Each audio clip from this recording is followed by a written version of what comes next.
ನಮ್ಮ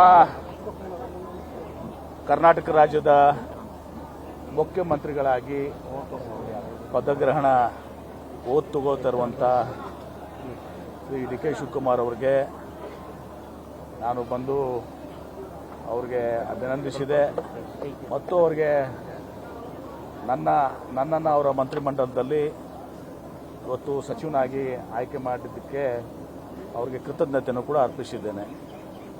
ಇವತ್ತು ನಮ್ಮ ಮುಂದಿರುವಂಥ ಸವಾಲು, ನಾವು 136 ಸೀಟ್ಗಳನ್ನ 2023ರಲ್ಲಿ ಗೆದ್ದಿದ್ದೀವಿ. ಇನ್ನು 2 ವರ್ಷ ನಮ್ಮ ಚುನಾವಣೆಗಿದೆ.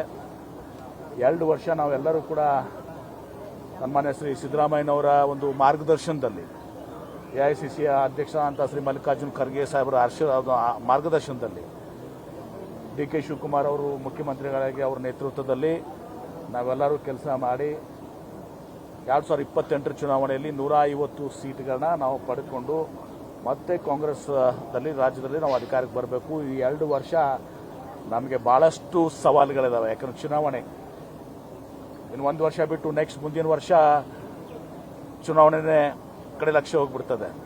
ಹೀಗಾಗಿ ನಾವೆಲ್ಲ ರೀತಿಯಿಂದ ಸಚಿವರೇನಾಗಿದ್ದೀವಿ, ನಾವೆಲ್ಲರೂ ಕೂಡ ಪರ್ಫಾರ್ಮೆನ್ಸ್ ಮಾಡಬೇಕು. ಇವತ್ತು ಜನರ ಬಳಿಗೆ ಹೋಗಬೇಕು, ಜನರ ವಿಶ್ವಾಸವನ್ನು ಇನ್ನಷ್ಟು ಹೆಚ್ಚಿಗೊಳಿಸ್ಕೋಬೇಕು. ತನ್ನ ಮೂಲಕ ಕಾಂಗ್ರೆಸ್ ಪಕ್ಷ 150 ಸೀಟನ್ನು ಪಡ್ಕೊಳ್ಬೇಕು.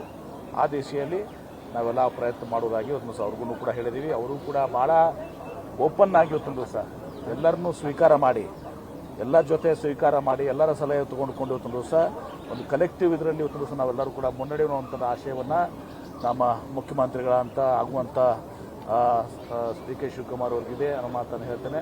ಆ ಜೊತೆಗೆ ಸಿದ್ದರಾಮಯ್ಯನವರ ಒಂದು ಮಾರ್ಗದರ್ಶನ, ಅವರೊಂದು ನೇತೃತ್ವ, ಅವರು ಒಬ್ಬ ಕರ್ನಾಟಕ ರಾಜ್ಯಕ್ಕಿಂತ ಶ್ರೇಷ್ಠ ನಾಯಕ. ಅವರು ಮಾಸ್ ಲೀಡರ್. ಇವತ್ತು ದಿವಸ ಅವ್ರನ್ನ ನಾವು ತಗೊಂಡು ಹೋಗಿ ಜನರ ಮುಂದೆ ಹೋದಾಗ ಜನರಿಗೆ ಡಿ ಕೆ ಶಿವಕುಮಾರ್ ಅವ್ರ ಜೊತೆಗೂಡಿ ಎರಡೂ ಕೂಡಿ ಹೋದಾಗ ನಮಗೆ ಒಂದು ದೊಡ್ಡದಾದಂಥ ಶಕ್ತಿ ನಮಗೆ ಬರ್ತದೆ. ಆ ದಿಶೆಯಲ್ಲಿ ಎಲ್ಲರೂ ಕೆಲಸ ಮಾಡ್ತೀವಿ. ಧನ್ಯವಾದಗಳು. ಇಷ್ಟು ಪ್ರೆರಾಗೇಟಿವ್ ಮುಖ್ಯಮಂತ್ರಿಗಳಾದಂಥವರು ಯಾವಾಗಲೂ ಕೂಡ ಪ್ರಜಾಪ್ರಭುತ್ವದ ವ್ಯವಸ್ಥೆಯಲ್ಲಿ, ಸಂವಿಧಾನಿಕ ವ್ಯವಸ್ಥೆಯಲ್ಲಿ portfolios are the discretion of the chief minister. Chief minister high command ಜೊತೆ ನಮ್ಮ ಶ್ರೀಮತಿ ಸೋನಿಯಾ ಗಾಂಧಿ ಅವರು, ರಾಹುಲ್ ಗಾಂಧಿ ಅವರು, ಮಲ್ಲಿಕಾರ್ಜುನ್ ಖರ್ಗೆ ಅವರು, ಸುರ್ಜೇವಾಲಾ ಅವರು, ವೇಣುಗೋಪಾಲ್ ಅವರು, ಸಿದ್ದರಾಮಯ್ಯನವರು ಎಲ್ಲ ಜೊತೆ ಮುಖ್ಯಮಂತ್ರಿಗಳು ಆಗುವಂಥವ್ರು ಚರ್ಚೆ ಮಾಡಿ ಖಾತೆಗಳನ್ನ ಇವತ್ತು ದಿವಸ ಹಂಚಿಕೆ ಮಾಡ್ತಾರೆ. ನಾವು ಯಾವುದನ್ನು ಕೂಡ ನಾನು ನೋಡಿ, ನನಗೆ ನೀರಾವರಿ ಮಂತ್ರಿ ಕೊಟ್ಟರು, ನಾನು 5 ವರ್ಷ ನೀರಾವರಿ ಮಂತ್ರಿಯಾಗಿ ಸ್ವಲ್ಪ ಮಟ್ಟಿಗೆ ಒಳ್ಳೆ ಕೆಲಸ ಮಾಡಿದ್ದೀನಿ ಅಂತ ಭಾವಿಸಿದ್ದೀನಿ.